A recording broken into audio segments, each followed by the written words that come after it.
नमस्कार। चलिए, बिना कोई वक्त जाया किए सीधे मुद्दे पर आते हैं। आज बात होगी भारतीय राजनीति में आए एक, कह सकते हैं, एक बड़े भूचाल की, जिसने संसद के ऊपरी सदन को हिलाकर रख दिया। सवाल बहुत सीधा सा है, लेकिन चौंकाने वाला। कोई भी राजनीतिक पार्टी रातों रात अपने 70% राज्यसभा सांसद कैसे खो सकती है? आखिर 24 अप्रैल 2026 को हुआ क्या था? चलिए आज इसी राजनीतिक भूचाल की तह तक चलते हैं। तो चलिए शुरू करते हैं। सबसे पहले समझते हैं उस खबर को जिसने दिल्ली के पॉलिटिकल सर्किट्स में आप कह सकते हैं एक तूफान ला दिया था।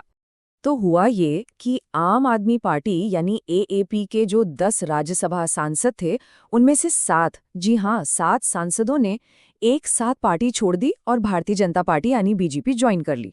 जरा सोचिए, एक ही झटके में पार्टी की 70% की स्ट्रेंथ खत्म। अब जाहिर है पहला सवाल जो दिमाग में आता है वो ये है कि भाई ये तो इलीगल होना चाहिए, है ना। एक दो सांसद का पार्टी बदलना तो सुना था, पर इतने सारे लोग एक साथ, क्या ये कानून के खिलाफ नहीं है? चलिए इसी का जवाब ढूंढते हैं। इस पूरे खेल को जो बात दिलचस्प बनाती है ना, वो है कानून का एक छोटा सा पेच, एक ऐसा नियम जिसने इस इतने बड़े पॉलिटिकल मूव को मुमकिन कर दिया। और ये जुड़ा है भारत के एंटी डिफेक्शन लॉ यानी दल बदल विरोधी कानून से। देखिए, हमारे संविधान का जो 10th शेड्यूल है, उसमें ये एंटी डिफेक्शन लॉ है। बनाया इसलिए गया था ताकि सांसद अपनी पार्टी न बदलें, मतलब पार्टी के साथ धोखा ना करें। लेकिन इसी कानून में एक बहुत बड़ा लेकिन है, एक अपवाद या कहिए एक लूप होल है। तो खेल सारा यहीं पर है। कानून कहता है कि अगर कोई एक या कुछ सांसद पार्टी बदलते हैं तो उनकी मेंबरशिप जाएगी, वो डिस्क्वालीफाई हो जाएंगे। पर अगर किसी पार्टी के कम से कम 2/3 यानी 2/3 सांसद एक साथ पार्टी छोड़कर किसी दूसरी पार्टी में जाते हैं तो उसे दल बदल नहीं बल्कि विलय या मर्जर माना जाएगा।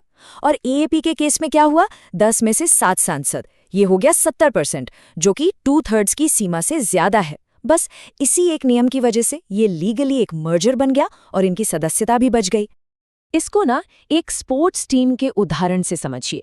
अगर टीम के 1-2 स्टार प्लेयर टीम छोड़ दें तो उन पर एक्शन होता है, वो टीम से बाहर। लेकिन अगर टीम के 70-80% खिलाड़ी मिलकर ये फैसला करें कि चलो हम सब मिलकर दूसरी टीम में जा रहे हैं, तो उससे टीम का टूटना नहीं बल्कि एक ऑफिशियल मर्जर कहा जाएगा। बस यहाँ भी पॉलिटिक्स में कुछ कुछ ऐसा ही हुआ। अब हर बड़ी कहानी का एक हीरो या विलेन होता है, ये तो देखने वाले पर निर्भर करता है, लेकिन एक मुख्य चेहरा जरूर होता है। और इस पूरी कहानी के केंद्र में थे राघव चड्ढा, वो ही चेहरा जिसने इस पूरे दल बदल को लीड किया और जिनका अपना एक अलग ही पॉलिटिकल ब्रांड था। राघव चड्ढा कोई टिपिकल नेता नहीं थे। उन्होंने अपनी पहचान बनाई थी जेन ज़ी के मुद्दों को उठाकर। पैटर्निटी लीव की बात हो या मोबाइल डेटा लिमिट्स का सवाल या फिर गिग वर्कर्स के संघर्ष की कहानी, उन्होंने हमेशा वो मुद्दे उठाए जो सीधे सीधे नौजवानों से कनेक्ट करते थे।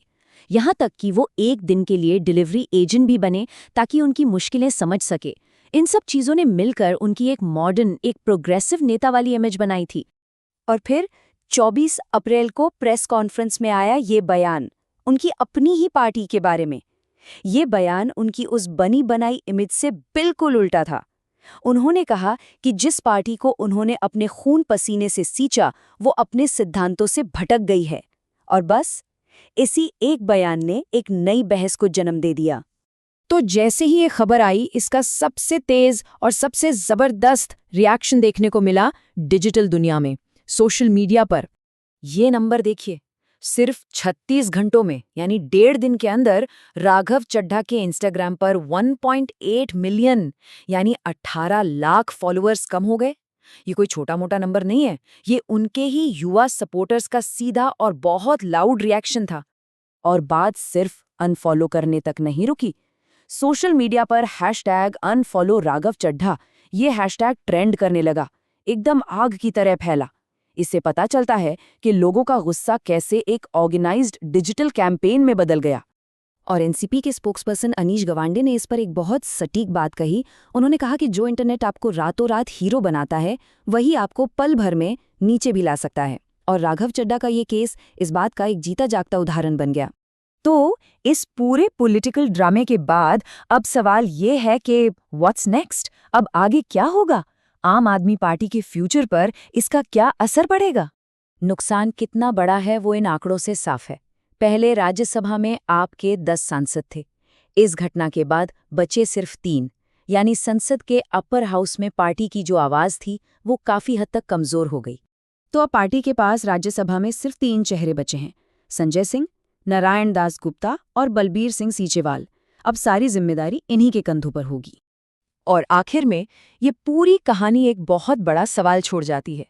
आज के सोशल मीडिया के दौर में जब कोई नेता अपना एक पर्सनल ब्रांड बनाता है, तो क्या वो ब्रांड उसे ज्यादा पावरफुल बनाता है, या फिर एक ही झटके में जनता के गुस्से के सामने उसे और भी ज्यादा नाजुक और कमजोर बना देता है?